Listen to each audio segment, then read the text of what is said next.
नमस्कार दोस्तों, रोहिणी ज्ञान चैनल में आपका स्वागत है। चलिए दोस्तों, आज जानते हैं शनिवार व्रत कथा। शनि व्रत अग्नि पुराण के अनुसार शनि ग्रह की से मुक्ति के लिए मूल्य नक्षत्र युक्त शनिवार से आरंभ करके 7 शनिवार शनिदेव की व्रत एवं पूजा की जाती है। एक समय सभी 9 ग्रहों सूर्य, चंद्रमा, मंगल, बुध, बृहस्पति, शुक्र, शनि, राहु और केतु में विवाद छिड़ गया कि इनमें सबसे बड़ा कौन है। सभी आपस में लड़ने लगे और कोई निर्णय न होने पर देवराज इंद्र के पास निर्णय कराने पहुंचे।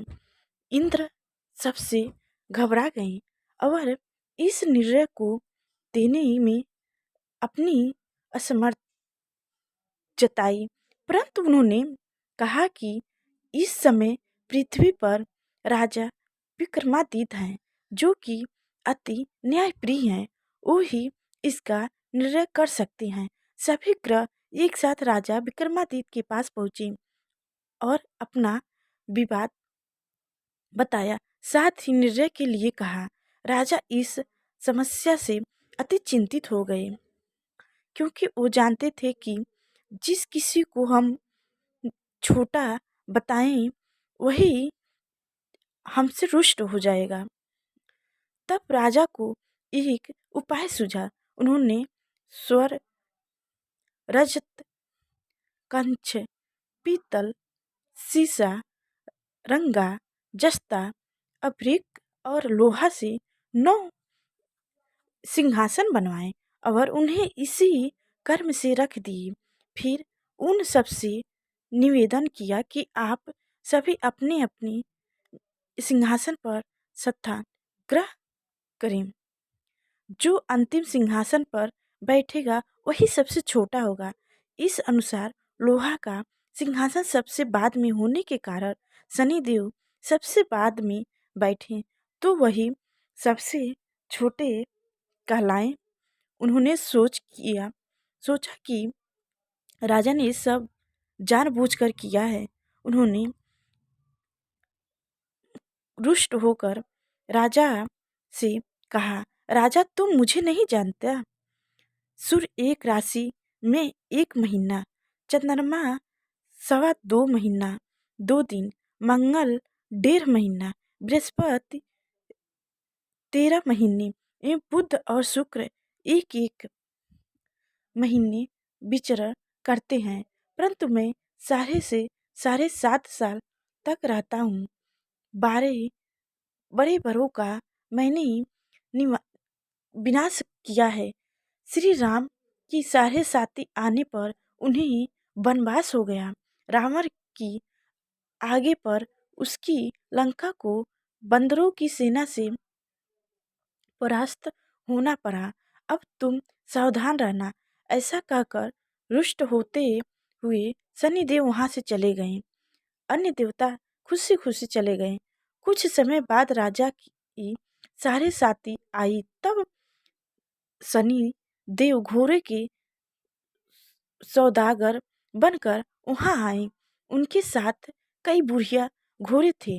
राजा ने यह समाचार सुना, अपने अश्रीपाल को अच्छे घोड़े खरीदने की आज्ञा दी। उसने कई अच्छे घोड़े खरीदे एवं एक स्वस्थ घोड़े को राजा को स्वास्थिक हेतु दिया।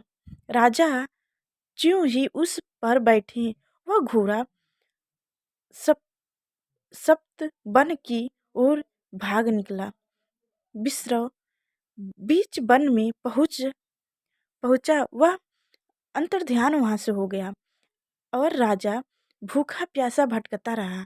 तब एक ग्वाल ने उसे पानी पिलाया। राजा ने प्रसन्न होकर उसे अपनी अंगूठी दी।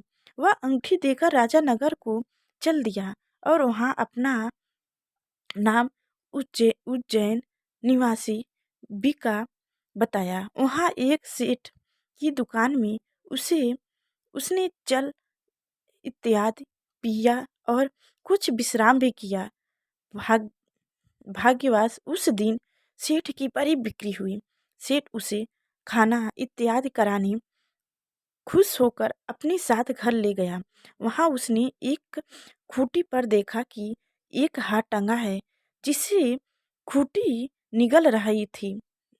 थोड़ी देर में पूरा हार गायब था। तब सेठ ने आने पर देखा कि हार गायब है। उसने समझा कि बीका ने ही उसे चुराया है।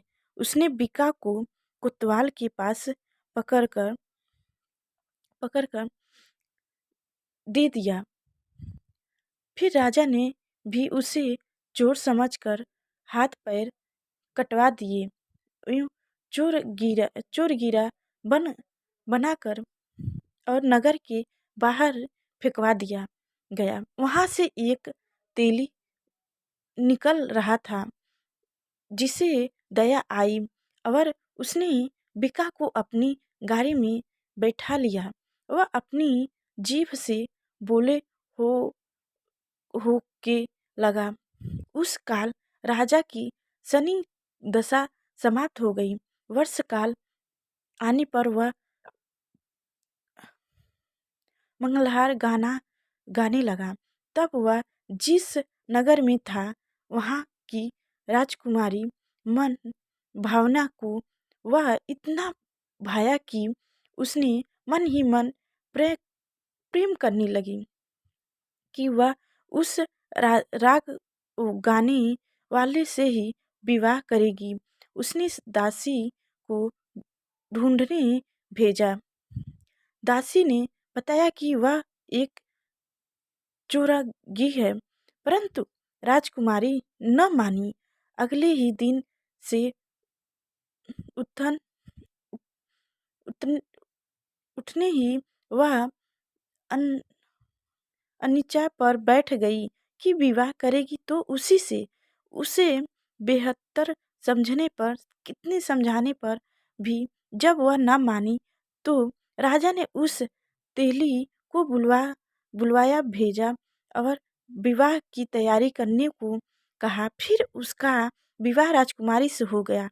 तब एक दिन सोते हुए स्वप्न में शनिदेव ने राजा से कहा, राजन, देखा तुमने मुझे छोटा बताकर कितना दुख झेला है। तब राजा ने उससे क्षमा मांगी और प्रार्थना की, हे शनिदेव, जैसे दुख मुझे दिया है किसी और को ना दें। शनिदेव मान गए और कहा, जो मेरी कथा और व्रत करेगा उसे मेरी सदा में कोई दुख ना होगा। जो नित्य मेरा ध्यान करेगा और चींटियों को आटा डालेगा उसके सारे कष्ट दूर हो जाएंगे। साथ ही राजा को हाथ पैर भी वापस दिए। प्राप्त आंख खोलने पर राजकुमारी ने देखा तो वह अंतरचकित हो गई। बीका ने उसे बताया कि वह उज्जैन का राजा विक्रमादित्य है। सभी अंत प्रसन्न हुए। सेठ ने जब सुना तो वह पैरों पर गिरकर क्षमा मांगने लगा। राजा ने कहा कि वह तो शनिदेव का कोप था, इसमें किसी का कोई दोष नहीं। सेठ ने फिर भी निवेदन किया कि मुझे शांति तब ही मिलेगी जब आप मेरे घर चलकर भोजन करेंगे। सेठ ने अपने घर नाना प्रकार के व्यंजनों से राजा का सत्कार किया। साथ ही सबने देखा कि जो खूंटी हार निगली गई थी वह अब उसे उलग रही है।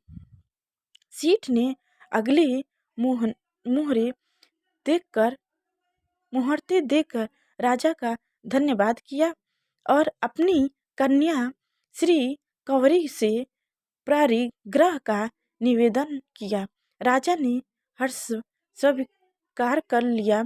कुछ समय पश्चात राजा अपनी दोनों रानियों मन भावनी और श्री कंवरी को सभी उपहार सहित लेकर उज्जैन नगर को चले। वहाँ पड़ोस शिवानी ने सीमा पर ही पड़ोसियों ने सीमा पर ही उनका स्वागत किया। सारे नगर में दीपमाला हुई एवं सब ने खुशी मनाई। राजा ने घोषणा की कि मैंने शनिदेव को सबसे बड़ा बताया था, सबसे छोटा बताया था, जबकि असल में वही स्वपरी हैं। तब से सारे राज्य में शनिदेव की पूजा और कथा नियमित होने लगी। सारी प्रजा ने बहुत समय खुशी और आनंद के साथ बिताई। जो कोई शनिदेव की इस कथा को सुनता पढ़ता है, उसके सारे दुख दूर हो जाते हैं। तब के दिन इस कथा को अवश्य पढ़ें। बोलो शनिदेव की तो त्योहार से जुड़ी जय। बातें जानने के लिए हमारे चैनल को सब्सक्राइब करें प्लीज दोस्तों।